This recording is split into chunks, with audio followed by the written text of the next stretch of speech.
ದುರ್ಯೋಧನನಿಗೂ ಇದೆ ದೇವಸ್ಥಾನ.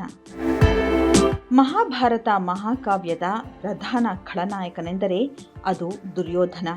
100 ಸಹೋದರರಲ್ಲಿ ಹಿರಿಯನಾದ ಕೌರವ, ಧರ್ಮ ಮಾರ್ಗದಲ್ಲಿ ನಡೆಯುತ್ತಿದ್ದ ಪಾಂಡವರ ಪರಮ ದ್ವೇಷಿಯೂ ಹೌದು. ಇಂತಹ ದುರ್ಯೋಧನನಿಗೂ ನಮ್ಮಲ್ಲಿ ಒಂದು ದೇವಸ್ಥಾನ ಇದೆ ಎಂದರೆ ನಂಬುತ್ತೀರಾ?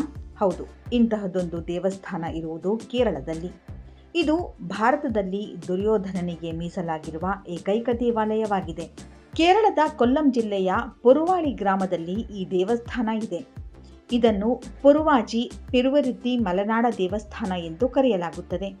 ಐತಿಹ್ಯದ ಪ್ರಕಾರ ಪಾಂಡವರು ವನವಾಸದಲ್ಲಿದ್ದಾಗ ಅವರನ್ನು ಹುಡುಕಿಕೊಂಡು ದುರ್ಯೋಧನ ಕೇರಳದ ದಕ್ಷಿಣ ಕಾಡುಗಳಲ್ಲಿ ಹುಡುಕಾಟ ನಡೆಸುತ್ತಾ ಈ ಸ್ಥಳವನ್ನು ತಲುಪಿದನು.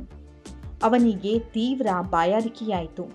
ಈ ವೇಳೆ ಅಲ್ಲಿಗೆ ಬಂದ ವೃದ್ಧೆಯೊಬ್ಬರು ಅವನಿಗೆ ಸೇಂದಿ ನೀಡಿ ಅವನ ದಾಹ ನೀಗಿದ್ದರು. ಈಕೆಯ ಆತಿಥ್ಯದಿಂದ ಅವನು ಪ್ರಭಾವಿತನಾಗಿದ್ದನು. ಇದಕ್ಕೆ ಕೃತಜ್ಞತೆಯಾಗಿ ಅವನು ಅಲ್ಲಿ ಒಂದು ಬೆಟ್ಟದ ಮೇಲೆ ಕುಳಿತು ಗ್ರಾಮದಲ್ಲಿ ವಾಸಿಸುವ ಜನರ ಯೋಗಕ್ಷೇಮಕ್ಕಾಗಿ ಶಿವನಲ್ಲಿ ಪ್ರಾರ್ಥಿಸಿದನು.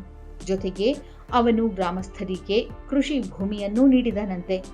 ನಂತರ ಗ್ರಾಮಸ್ಥರು ಅವನು ಧ್ಯಾನ ಮಾಡಿದ್ದ ಜಾಗದಲ್ಲಿ ಪೊರುವಾಳಿ ಪೆರುವಿರುತಿ ಮಲೆನಾಡ ದೇವಾಲಯವನ್ನು ನಿರ್ಮಿಸಿದ್ದರಂತೆ.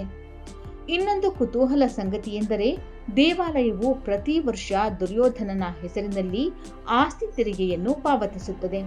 ಭೂಕಂದಾಯ ವ್ಯವಸ್ಥೆ ಜಾರಿಯಾದಾಗಿಂದಲೂ ಈ ದೇವಾಲಯ ಈ ಪದ್ಧತಿಯನ್ನು ನಡೆಸಿಕೊಂಡು ಬಂದಿದೆ. ಇಲ್ಲಿ ದುರ್ಯೋಧನನನ್ನು ದೇವರು ಅಥವಾ ಭಗವಂತ ಎಂದು ಉಲ್ಲೇಖಿಸುವುದಿಲ್ಲ. ಬದಲಾಗಿ ಪ್ರೀತಿಯಿಂದ ಅಪ್ಪೂಪನ್ ಎಂದರೆ ಅಜ್ಜ ಎಂದು ಕರೆಯುತ್ತಾರೆ. ಇನ್ನೊಂದು ಅಚ್ಚರಿಯ ಸಂಗತಿಯೆಂದರೆ ಈ ದೇವಸ್ಥಾನದಲ್ಲಿ ಇತರ ದೇಗುಲಗಳಂತೆ ವಿಗ್ರಹಗಳು ಇಲ್ಲ. ಒಳಗೆ ಹೋದರೆ ಮಂಟಪ ಅಥವಾ ಅಲ್ತಾರ ಎಂದು ಕರೆಯಲ್ಪಡುವ ಎತ್ತರದ ವೇದಿಕೆ ಕಾಣಿಸುತ್ತದೆ. ಇಲ್ಲಿ ಭಕ್ತರು ಪ್ರಾರ್ಥಿಸುತ್ತಾರೆ ಮತ್ತು ಧ್ಯಾನ ಮಾಡುತ್ತಾರೆ. ಈ ದೇವಾಲಯ ತಾಂತ್ರಿಕ ಸಂಪ್ರದಾಯಗಳನ್ನು ಅನುಸರಿಸುವುದಿಲ್ಲ. ವಿಗ್ರಹಗಳ ಬದಲಿಗೆ ಜನರು ದುರ್ಯೋಧನನ ಮೆಚ್ಚಿನ ಆಯುಧವಾದ ಗದೆಗಳನ್ನು ಇಲ್ಲಿ ನೋಡುತ್ತಾರೆ.